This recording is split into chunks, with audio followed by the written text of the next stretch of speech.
समुद्र का जादुई ब्रेसलेट। जोया अपने माता पिता के साथ समुद्र किनारे छुट्टियां मनाने आई थी। खेलते खेलते उसकी नजर समुद्र की रेत में पड़े एक चमचमाते ब्रेसलेट पर पड़ी। उसे उठाते ही एक हल्की सी आवाज उसके कानों में गूंजी, यह ब्रेसलेट एक जलपरी का है। जो भी इसे पहनेगा वह समुद्र के अंदर बिना सांस लिए रह सकता है और जलपरी से दोस्ती भी कर सकता है।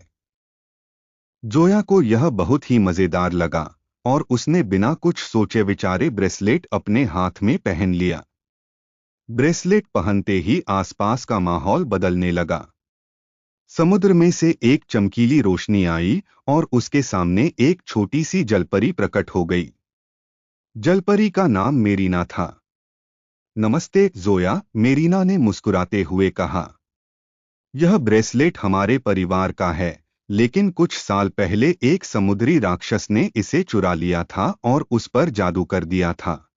जो भी इसे पहनता है वह मेरी दुनिया में तो आ सकता है, पर इंसानों की दुनिया में लौटने का रास्ता उसे खुद ढूंढना होगा। जोया को यह एक मजेदार रोमांचक यात्रा लगी। तो क्या मैं थोड़ी देर तुम्हारे साथ समुद्र में घूम सकती हूँ? उसने उत्सुकता से पूछा। मेरीना ने गंभीर स्वर में कहा, यह इतना आसान नहीं है जोया। उस राक्षस ने इस ब्रेसलेट पर जादू किया है ताकि जो इसे पहनेगा वह हमेशा के लिए समुद्र में ही रह जाए। अगर तुम एक दिन के भीतर इस ब्रेसलेट को मुझे वापस नहीं देती तो तुम हमेशा के लिए जलपरी बन जाओगी और इंसानों की दुनिया में कभी नहीं लौट पाओगी। जोया थोड़ी घबरा गई, लेकिन उसने हिम्मत नहीं हारी। मैं तुम्हारा ब्रेसलेट जरूर वापस ला दूंगी, उसने वादा किया। मेरीना ने समुद्र में एक रास्ते की ओर इशारा किया, जहां से जोया को ब्रेसलेट का जादू तोड़ने का एक पहेली हल करना था। वह पहेली कुछ इस प्रकार थी। उस रास्ते पर चलो जो सबको दिखता है पर कोई उस पर नहीं चलता। उस दरिया में कूदो जो सफेद है पर पानी में नहीं बहता।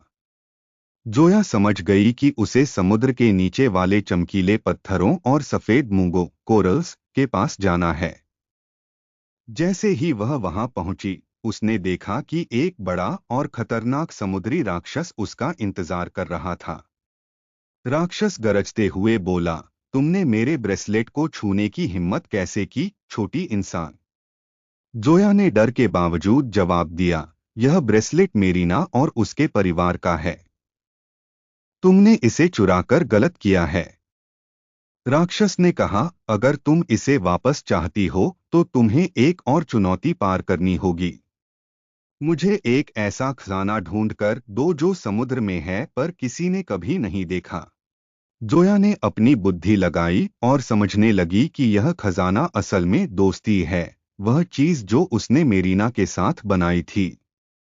जोया ने राक्षस से कहा, यह ब्रेसलेट एक दोस्ती का प्रतीक है और दोस्ती से बढ़कर कोई खजाना नहीं है। राक्षस यह सुनकर हैरान रह गया और उसका जादू टूट गया। जोया को ब्रेसलेट मेरीना को वापस देने का रास्ता मिल गया। उसने तुरंत ब्रेसलेट मेरीना को लौटा दिया और मेरीना ने उसका धन्यवाद किया। इस रोमांचक सफर के बाद जोया वापस समुद्र के ऊपर आई और अपने माता पिता के पास लौट गई। उसने समझा कि दोस्ती और हिम्मत से किसी भी मुश्किल को पार किया जा सकता है।